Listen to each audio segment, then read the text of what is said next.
nossos estudos dentro da Declaração Universal, já vimos metade das previsões, os artigos aí da declaração, já vimos até o artigo 15, e agora a gente inicia aí essa terceira aula, vendo os artigos, né? A partir do artigo 16. Então, vamos juntos aí entender o que prevê esse artigo da declaração. Pois bem, os homens e mulheres de maior idade, sem qualquer restrição de raça, nacionalidade ou religião, têm direito de contrair matrimônio e fundar uma família. Gozam de iguais direitos em relação ao casamento, sua duração e sua dissolução. Olha só o artigo 16 falando sobre casamento, falando sobre matrimônio. E observe aqui que nós temos a seguinte previsão: homens e mulheres. A declaração fala que tem que ser mulher com homem, homem com mulher? Não, tá? Então, seja homem, seja mulher, você pode contrair matrimônio, você pode fundar uma família. O que não pode é criança, o que não pode é animal. Agora, é homem, é mulher, contrai matrimônio, funde família. Independente se é mulher com mulher, se é homem com homem, se é mulher com homem. A legislação universal não fala isso. É claro que existem as legislações de cada país que vão permitir ou não o matrimônio entre pessoas do mesmo sexo, sexo oposto, enfim. Agora, aqui dentro da declaração, a exigência é que seja homem, mulher de maior idade. Então, não pode ter criança, não pode ter animal. Ah, eu posso casar com um cachorro? Não, né? Homem e mulher. Tem que ser obrigatoriamente as pessoas ali que vão contrair o matrimônio, homem e mulher, tá? Homem ou mulher, né, na verdade, de maior idade. Não vai haver restrição nenhuma no que se diz respeito à raça, nacionalidade, religião, certo? E outro detalhe importante aí: iguais direitos em relação ao casamento, sua duração e sua dissolução. Perceba que há um tempo atrás, quem decidia quanto tempo que durava o casamento era só o homem. A mulher não tinha direito de um divórcio, de uma separação, né? Então, aqui a legislação vem e fala, olha, se em determinado momento qualquer um ali das partes, qualquer um ali dos nubentes, digamos assim, a legislação brasileira chama de nubentes, a pessoa que acaba de contrair matrimônio, ela quer pôr fim naquele relacionamento, fim naquele contrato ali de casamento, perfeitamente. Qualquer um dos dois pode decidir se continua ou não, se vai dissoluir a união, tá? Então, todos têm os mesmos direitos. Separou, tem lá os bens. Tem isso de um ficar com mais do que com o outro? Não. Iguais direitos, tá? Então, tudo em relação ao casamento é de maneira igualitária. De novo, direito de igualdade aparecendo aí. Beleza? Iguais direitos em relação ao casamento, sua duração e a sua dissolução também. Segundo tópico diz que o casamento não será válido senão com livre e pleno consentimento dos nubentes. Aí a palavra nubentes aparecendo aqui também. O que é isso? Lembra lá dos filmes? Aqueles filmes lá de adolescente, de romance e tal, que tem sempre um casamento no final? Ou então a novela, né, das 8, que sempre no último capítulo é um casamento? Pois é, quando tá fazendo lá o casamento não fala fulano é de livre e espontânea vontade que você aceita ciclano como seu legítimo esposo ou como sua legítima esposa? Aí o fulano responde sim. Nos filmes tem hora que responde não, né? Só para dar o ápice. Pois bem, é justamente isso. Livre e pleno consentimento. Os dois ali que estão casando um com o outro têm que estar casando porque quer. Tem que ter esse livre e pleno consentimento. Então, por isso que tem lá o sim. E acontece na prática mesmo, né? Casamento. Pergunta mesmo, tá casando porque quer? Quer mesmo casar? Tá até que desistir ainda. Aí a pessoa responde sim, que consente com aquilo. Se não houver esse livre e pleno consentimento, o que acontece? O casamento ele não é válido. Para ter validade, tem que ter o livre e pleno consentimento. Beleza? Por fim, terceiro tópico diz que a família é núcleo natural e fundamental da sociedade e tem direito à proteção da sociedade e do Estado. Olha só a importância da família, certo? A família tem que ser protegida pela sociedade e pelo Estado. Gente, tem como haver sociedade sem ter família? Não tem, né? A família é da família, é desse núcleo aí, que surgem mais pessoas, que surgem vários direitos, o exercício de vários direitos. Então, pra você ter uma criança protegida, você tem que ter uma família que a proteja. Você ter os direitos exercidos, você tem que ter ali um núcleo familiar. Então, é daí a importância da família, certo? A declaração já vem e elenca pra gente. A família é um núcleo natural e fundamental da sociedade. Sem família não tem sociedade. E esse direito ele tem que ser protegido pela sociedade e pelo Estado. Então, esse Estado tem essa obrigação de proteger este instituto chamado família. Certo? Dentro da legislação brasileira, a gente tem várias vezes esse direito sendo elencado também. Legislação civil, dentro do ECA, né, que é o Estatuto da Criança e do Adolescente, e não é diferente aqui na declaração. Já prevê essa proteção e o quão é importante, o quão é fundamental a família para a sociedade. Beleza? Vamos seguindo? Artigo 17. Todo ser humano tem direito à propriedade, só ou em sociedade com os outros. Artigo 17, falando de propriedade. Então, já puxa uma seta aí, ó, pra você lembrar. Quando você bater o olho no seu artigo 17, você lembrar que ele tá falando especificadamente sobre o direito de propriedade. E fala pra gente que todo ser humano tem direito à propriedade, só ou em sociedade com os outros. Como quem diz pra gente assim, olha, quer comprar uma casa? Compre. Quer comprar um carro? Vai lá. Quer comprar um terreno? Todo direito. Você tem direito a construir, a ter, a adquirir propriedade, certo? Todo ser humano pode comprar, pode adquirir, pode ter algo como seu, propriedade, direito de propriedade. Ah, mas se eu quiser comprar, se eu quiser juntar ali eu e outro amigo e comprar um carro, posso? Pode. Aí, ó, só ou em sociedade. Se eu quiser juntar eu e mais 10 pessoas comprar uma fazenda, eu posso? Pode. Olha, lembre lá dos prédios. Prédio. Tem lá um prédio com 5 andares. Tem lá 5 pessoas morando. Cada fração ali daquele prédio pertence a uma pessoa, não é? A gente chama de condomínio. Pois bem, aquela propriedade ali é em sociedade. São várias pessoas que se uniram para ser dono de um bem. Então, cada um tem uma fração. Então, a propriedade ela pode ser você sozinho ou com outras pessoas em sociedade. Perfeitamente possível. Beleza? E aí vem o tópico 2 aí, que diz que ninguém será arbitrariamente, olha de novo a palavra arbitrária aparecendo, privado de sua propriedade. Como quem diz pra gente, olha, você comprou, é seu. Ninguém pode te tirar de lá de maneira arbitrária. Mais uma vez, você pode ser privado de sua propriedade? Em alguns casos bem específicos, sim. O que não pode haver é a privação arbitrária. Vamos entender como que funciona isso na prática? Presta atenção aqui. Vamos lá. Imagine só que você mora lá na área central da sua cidade. Lá no miolinho do centro da sua cidade é sua casa. Você mora ali.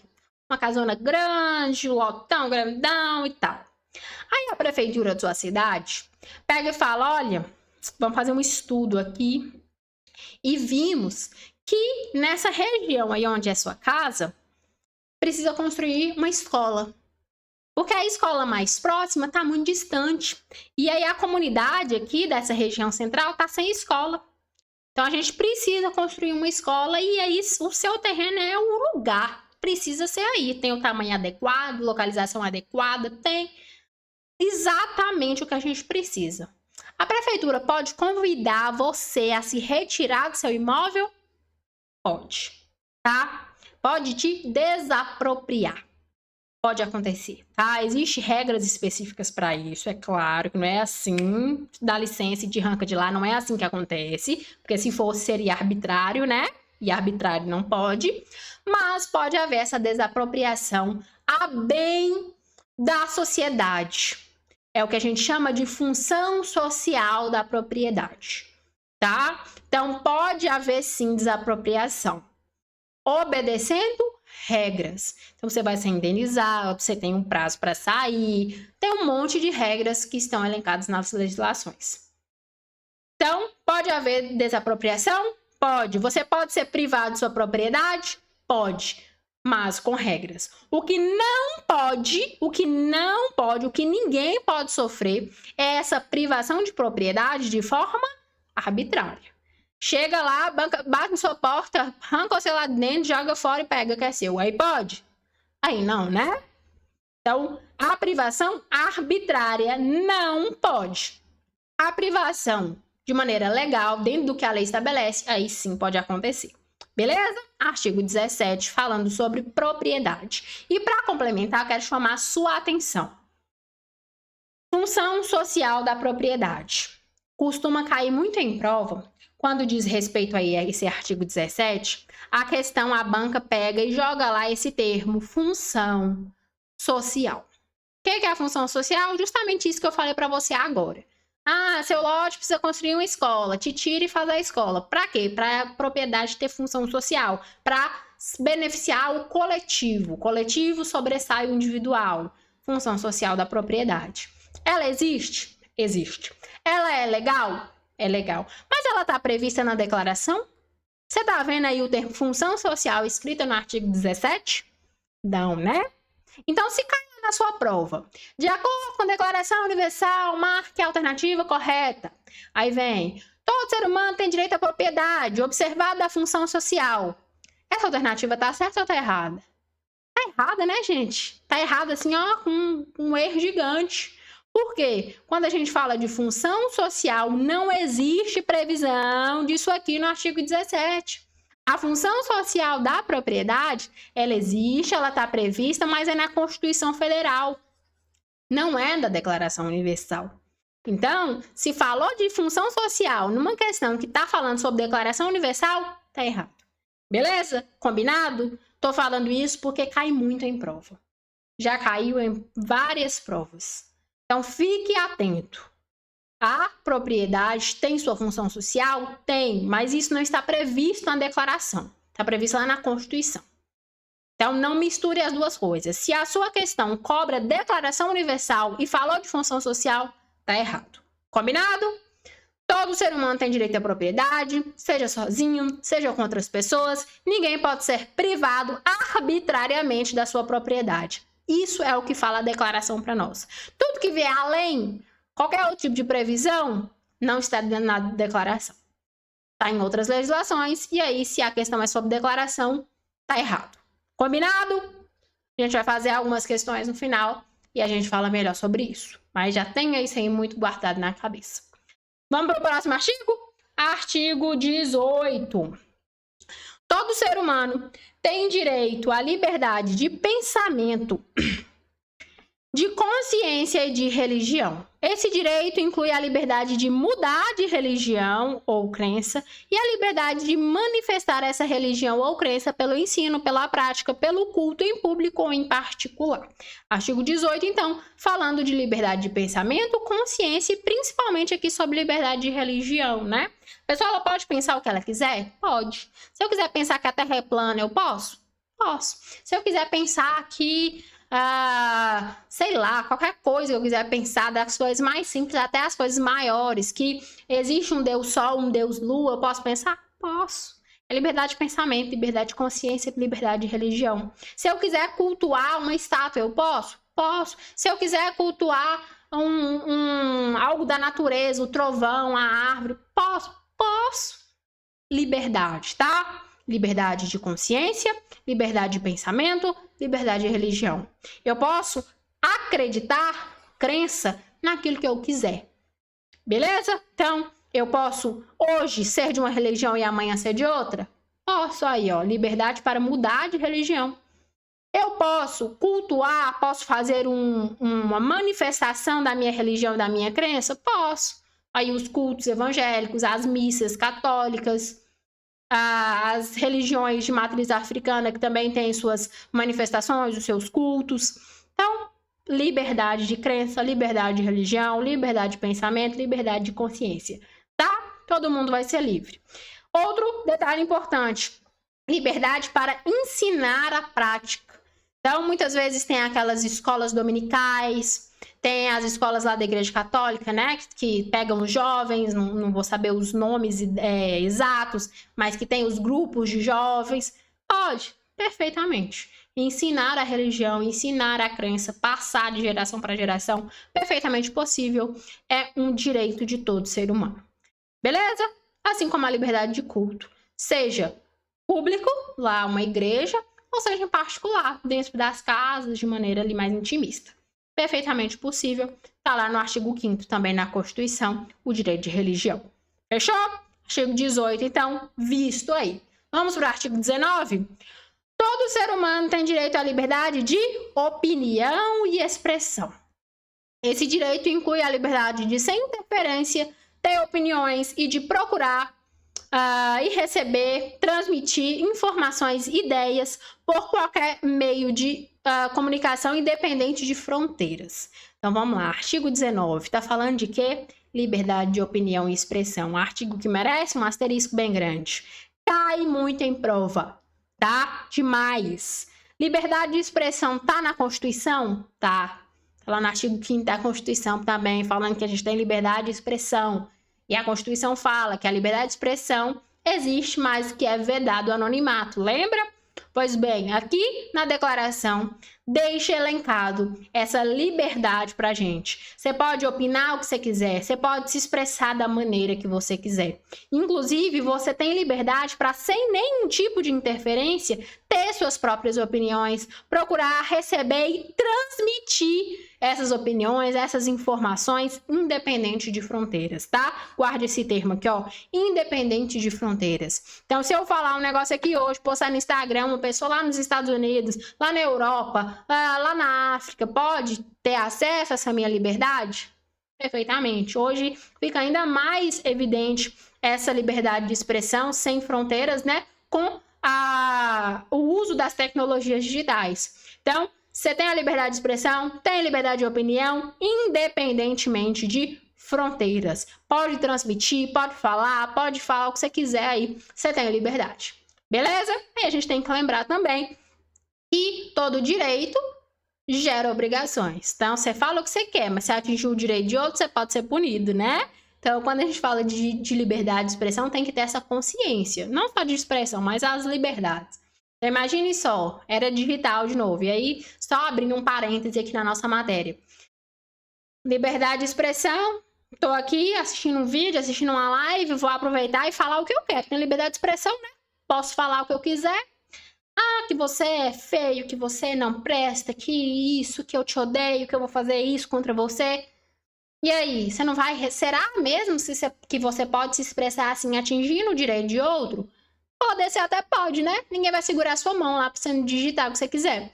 Mas, da mesma forma, a pessoa atingida, que teve ali sua honra atingida ou que foi ameaçado, pode ir lá e também utilizar dos seus direitos, a proteção à sua honra, à sua dignidade, sua integridade e usar das ferramentas necessárias, um processo judicial na área civil, na área criminal, a depender da situação. Então, a liberdade de expressão, ela existe? Existe. Pode ser exercida? Pode e deve. Mas observe aí os limites da onde que deixa de ser liberdade de expressão para ser ataque à honra do outro, à integridade do outro. Beleza? Então, só um adendo aí dentro da nossa explicação aqui para a gente entender, para a gente ter consciência do que é liberdade de expressão e do que é ataque. Fechou? Para finalizar o nosso bloco, então, artigo 20. Todo ser humano tem direito à liberdade de reunião e associação pacífica, tá? Pode se reunir? Pode. Pode se associar? Pode, para fins pacíficos.